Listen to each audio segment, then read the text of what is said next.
यार मैंने छुट्टी के लिए अप्लाई किया है। हाँ भाई, हमने भी।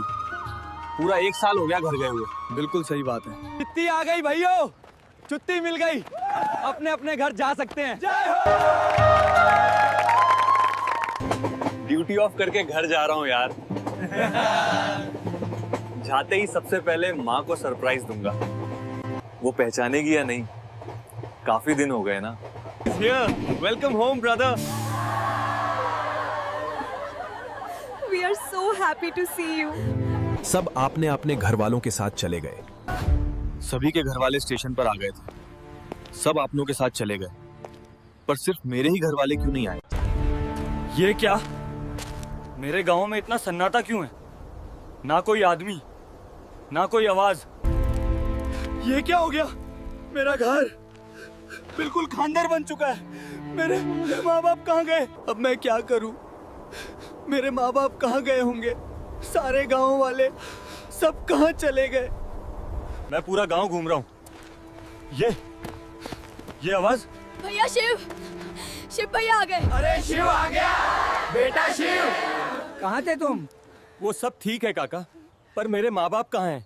बताइए ना। बेटा बताओ ना काका, ऐसे मत करो काका। बेटा तुम्हारी माँ की मौत हो गई है। मौत? बेटा राकेश बिल्डर वालों ने तुम्हारी माँ को मार दिया। माँ,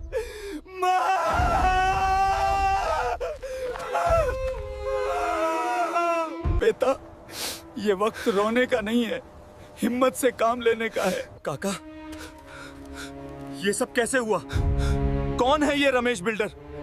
उसने हमारे साथ ऐसा क्यों किया? बेटा, तुम्हारी माँ ने अपनी जमीन देने से मना कर दिया। काका वो हमारी जमीन लेकर क्या करने वाला था? और क्या उसने पूरी गांव की जमीन खरीद ली? मेरी माँ की इसमें क्या गलती थी काका? उसने मेरी माँ के साथ ऐसा क्यों किया? क्या बिगाड़ा था मेरी माँ ने किसी का? बेटा बहुत पुरानी बात है।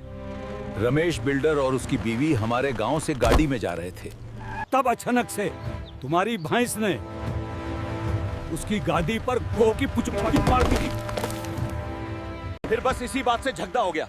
उसने पूछा ये भैंस किसकी है? फिर बॉडीगार्ड ने भैंस को डंडा मार दिया। इतनी ही देर में शिव तुम्हारी माँ वहाँ आ गई। साहेब गलती हो गई। ये पाशु है ना, इसको ज्यादा पता नहीं होता, कहीं भी पॉटी कर देती है। ये गांव का माहौल है। फिर उसकी बीवी बोली, हाँ डार्लिंग, क्यों ना हम इस पूरे गांव को ही खरीद लें? क्या ख्याल है? काका वो हमारी जमीन लेकर क्या करने वाला था? और क्या उसने पूरी गांव की जमीन खरीद ली?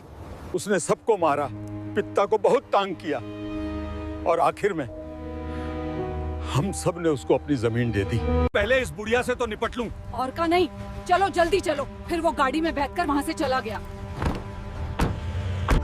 डार्लिंग, 2 कौड़ी के लोगों के लिए इतना गुस्सा छोड़ दो।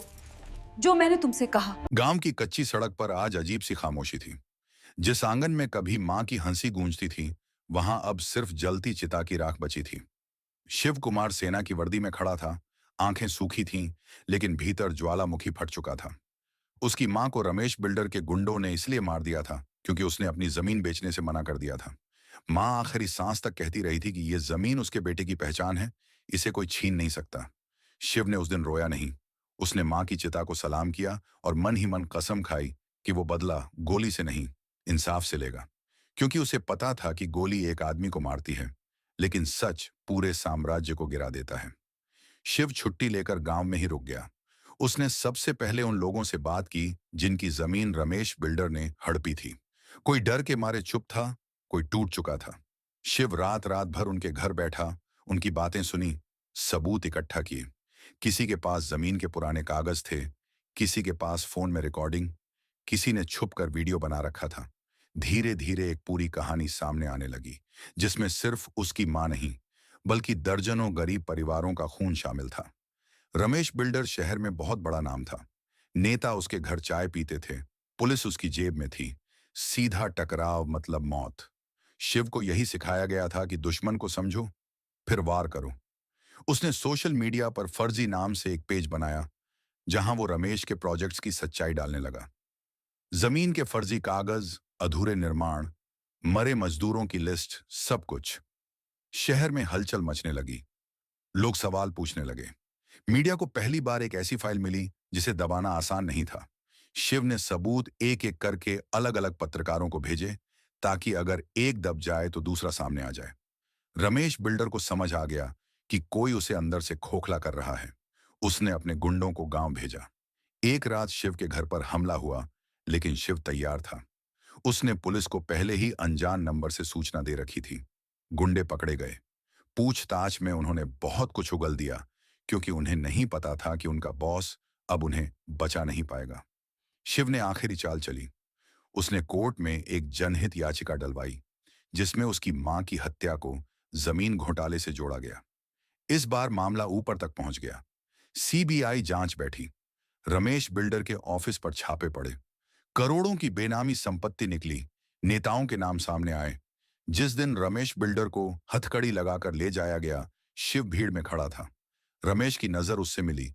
उसने पहचान लिया। डर से उसका चेहरा सफेद पड़ गया। शिव ने कुछ नहीं कहा, बस अपनी मां की तस्वीर जेब से निकाली और आसमान की तरफ देखा। कुछ महीने बाद गांव में वही जमीन जहां मां मारी गई थी, वहां एक स्कूल बन रहा था। बोर्ड पर लिखा था, शहीद मां के नाम। शिव फिर से सीमा पर लौट गया था। बंदूक उसके हाथ में थी, लेकिन दिल हल्का था। उसे पता था कि उसकी मां को इंसाफ मिल चुका है और रमेश बिल्डर जिंदगी भर उस सलाखों के पीछे सड़ेगा, जहां से कोई पैसा, कोई ताकत उसे बाहर नहीं निकाल पाएगी। ये बदला था। खामोशी से लिया गया, लेकिन इतिहास बन गया।